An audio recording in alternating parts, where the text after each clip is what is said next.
Hello, welcome back to Maximum Point Sport, guys. Where losing is not an option, winning is the game, fam.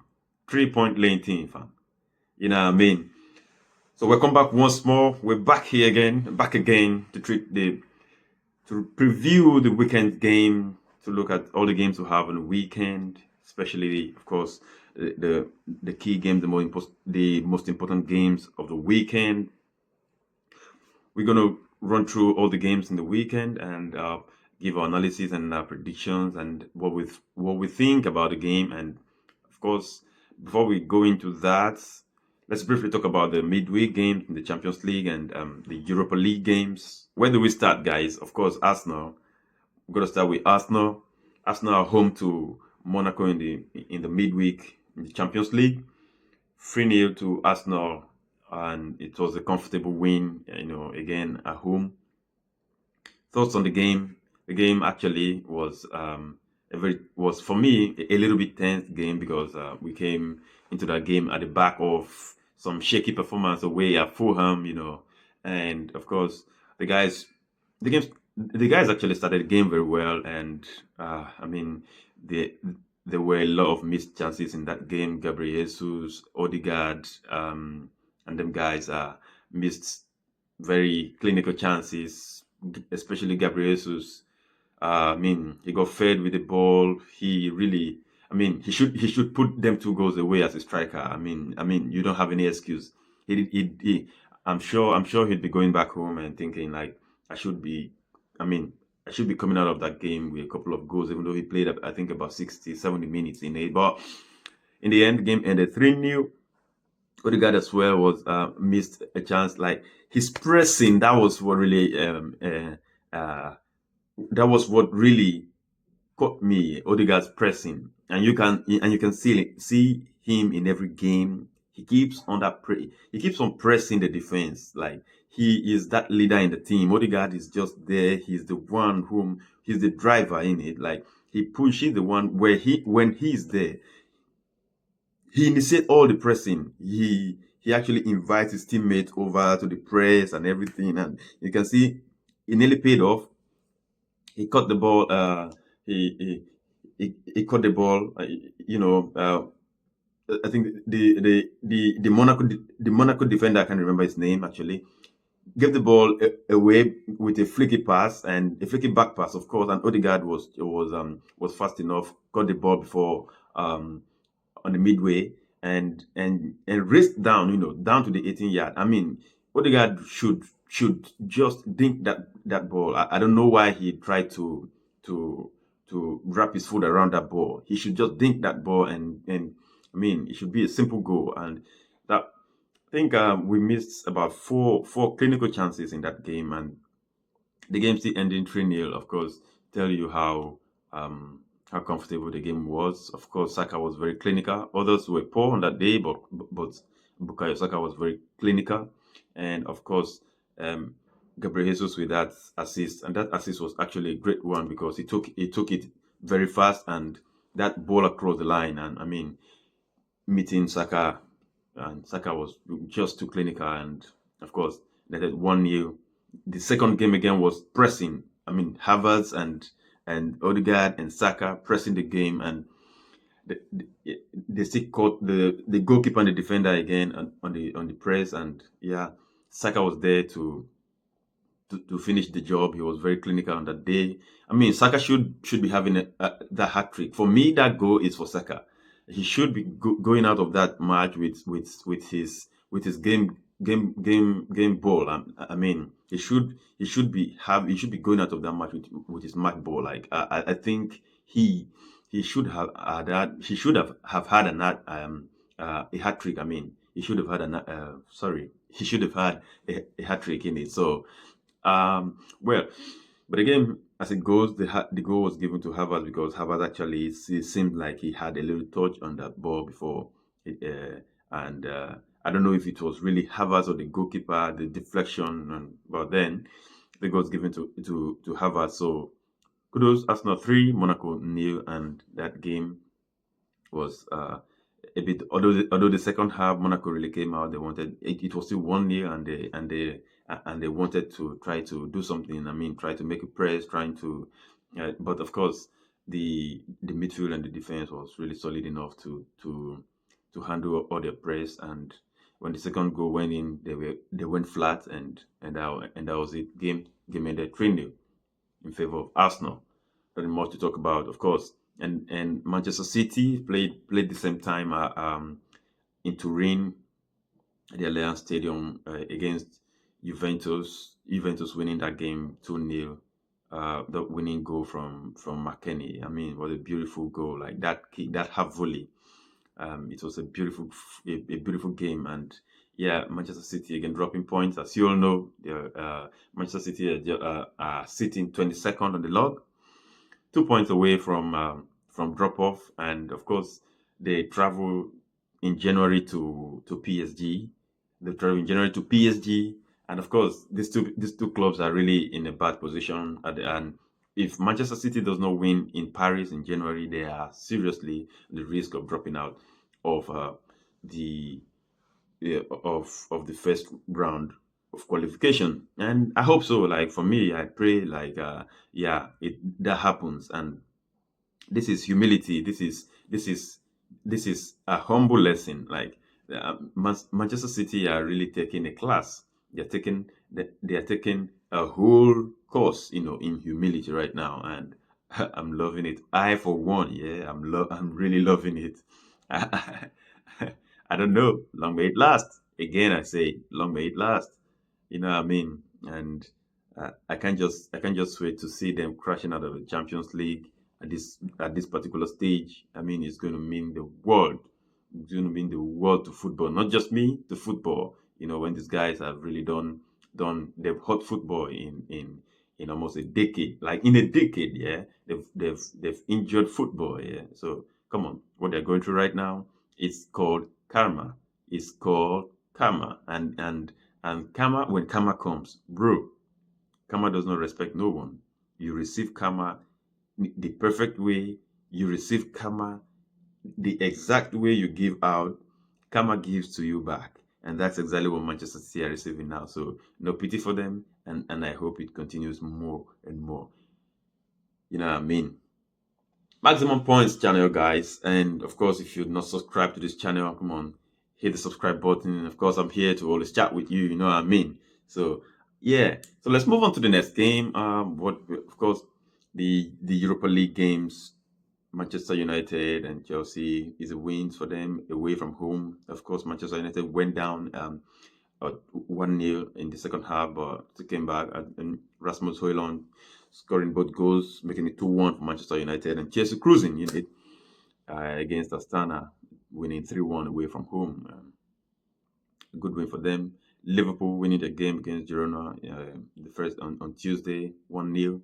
Good. I mean, the results are just expected results all round, and I don't think there was any shocker.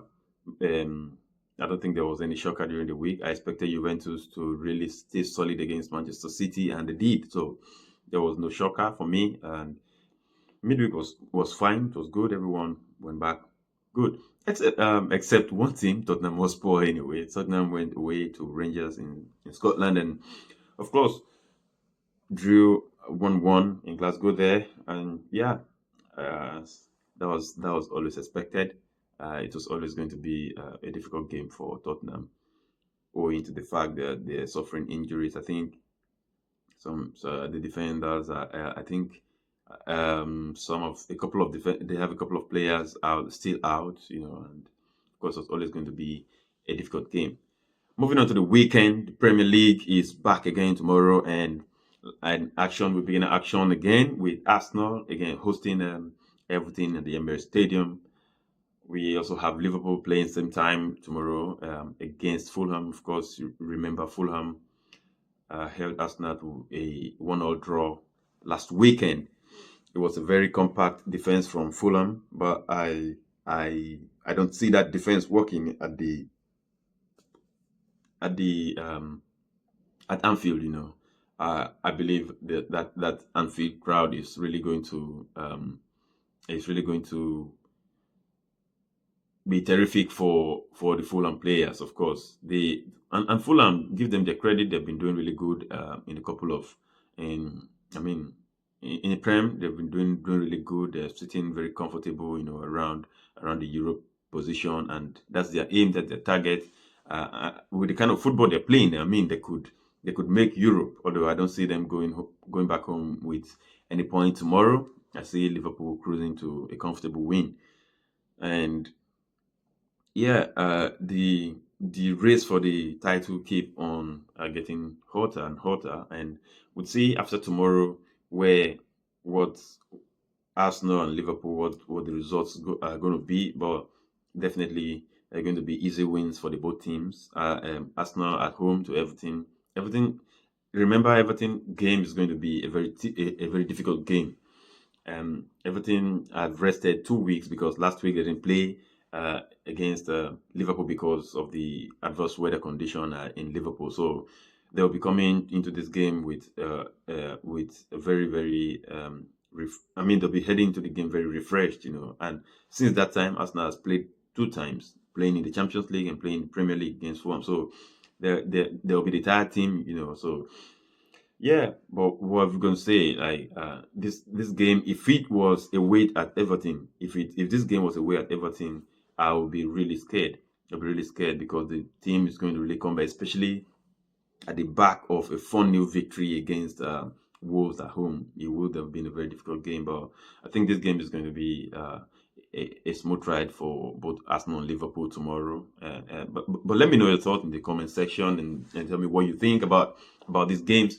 Of course, Chelsea playing on Sunday against Brentford, and that's going to be the game of the weekend because Brentford's been really good in front of goals. Chelsea really good in front of goals. It's going to be a cracker. That game is a game to look ahead for. Like Brentford, yeah, has been most of their games this season has been very high scoring 8 goals, 7 goals, 6 goals. But the thing is, they're considering. I mean, they're conceding too many goals. I think in total, Brentford has scored 31 goals and conceded 28. I mean, it's a very poor result when it comes to. That's not a good statistics when you really want to be up there. You want to win games and progress on the table and move up the table. It's not a really good thing. Like you don't concede that amount of goals in it. So I think they're considering that because they are very much attack minded in it. So I think that's why they're conceding much, and they're conceding and then scoring. But I think they should find a way to balance that. So reduce the level. You concede goals and keep on scoring your goals. I think Wissa and Buemo are really really doing great. Even with Ivan Tony leaving the team, they're still really bowling. I mean, Brentford is a really, really good team, and yeah, it's a London derby, and you never know. You never know. Anything just happened. But Chelsea are really, really rolling at this time. They are cruising. They're playing very beautiful football, and I don't see. For me, I'm going to predict something really crazy in that game. And if it doesn't happen, it's going to come very close, fam. It's going to come very close, and I see free draw. Yeah, yeah, I never done a draw. I don't think I've ever done an outright draw in a game. Because it's really not my thing. But this one, I'm going free draw. And it's really going to be a cracker. I'll be right up to watch the game very well. And yeah, I'll let you know what every event as it happened in that game. Come Sunday. You know what I mean. Yeah. So guys, yeah, what's man talking about? Manchester United, of course. That would have easily been the game of the weekend in it, like the Manchester derby, Manchester United away to Manchester City is supposed to be the game of the weekend in it, but them both teams are really down at the moment. Manchester United are not really living up to expectation. Manchester City, of course, I can't talk about them enough. They're shit right now, and I mean, the game is for me, it's going to be a boring game going to be a boring game, and that's why the Brentford games, peeps them as the game of the weekend. So Manchester City host Manchester United. Uh, at the Etihad on Sunday, and it's going to be that normal derby, but I don't see anything coming out of that, and I won't be shocked if that game ends still. If it ends in a still, so I'll still go draw. I'll still go a draw in that game. I don't see any of them really doing anything special, and if anyone will win, I go for Manchester United, maybe 2-1 Manchester United.